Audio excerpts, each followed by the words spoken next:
and look at their city. So I would have to say that the key life experiences are, growing up in Detroit the way I did and the time that I did, and also uh, the idea of how a city, if it's designed correctly, can actually improve the quality of life for every. I think what I was kind of just alluding to was is the more you get involved in the community and you learn what people are interested in, and you really have this commitment of wanting to make it better.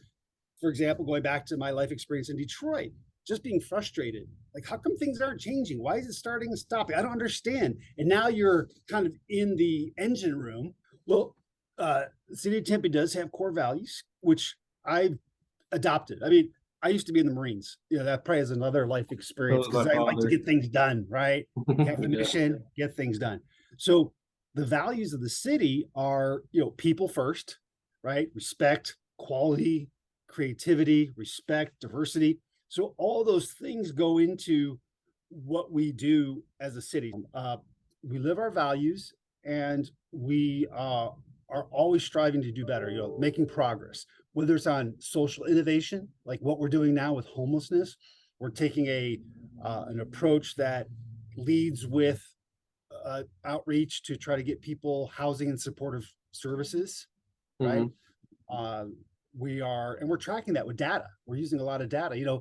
Early on with the opioid crisis, we partnered with ASU. It was a special project from a professor at ASU who said, "Hey, let's sample the wastewater and see who's where the concentration of opioid use is." Well, I have a pleasure of being involved in almost everything because I'm working with the Yeah, I mayor. can tell. Yeah. And that's what makes it fun. I mean, we're working with human services on things like, the homelessness issues. We're working on education.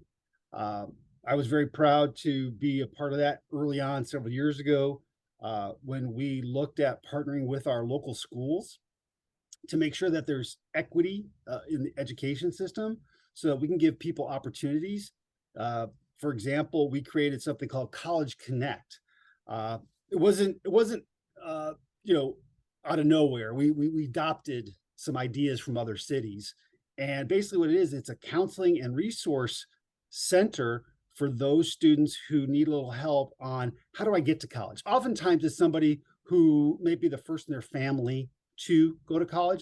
That's what it's all about. I mean, we could not do what we do without collaborating. So not only internally, right, with the departments, we have to make sure we're all aligned to Hmm. reach that goal, but we collaborate with other agencies, other government agencies, other cities, for example. On the homelessness front, there's a regional um, collective that is working on the solution. Affordable housing, we've been close with the city of Mesa in developing shelters. We are collaborating with businesses too. For example, I mentioned SRP helping to launch College Connect, right? Yeah. Uh, but it doesn't stop there. We work with community partners. We have something called Tempe Community Action Agency that fills the need for social services. I mean, we have our own social services department, but it augments it, right? Because we Yeah. can't do everything. So we collaborate with that organization to help not only the homeless, but those who are just low income. Amazon, believe it or not, has had an influence on cities. It's influenced us to be uh, more proactive. So let's try to look at things not and wait for them to complain, but let's be kind of eyes wide open, scoping. Hmm. Where could these issues pop up? What's happening here? People get to a certain level and they plateau, and they think, "Oh, I don't need to learn anymore." I have 20 years experience. Well, there's nothing more to learn. Well, I think that's wrong. I think you cut yourself off because, like my intern here, she's a college student at ASU too. And I love having her here because we get to bounce ideas off each other, right? It helps me go, what's happening? What are the trends? How Hmm. should we position this? Yeah. And so things like that, signing up for workshops, going to reading books and articles, just kind of going to conferences, talking to people, and just keeping yourself like, okay, what's next?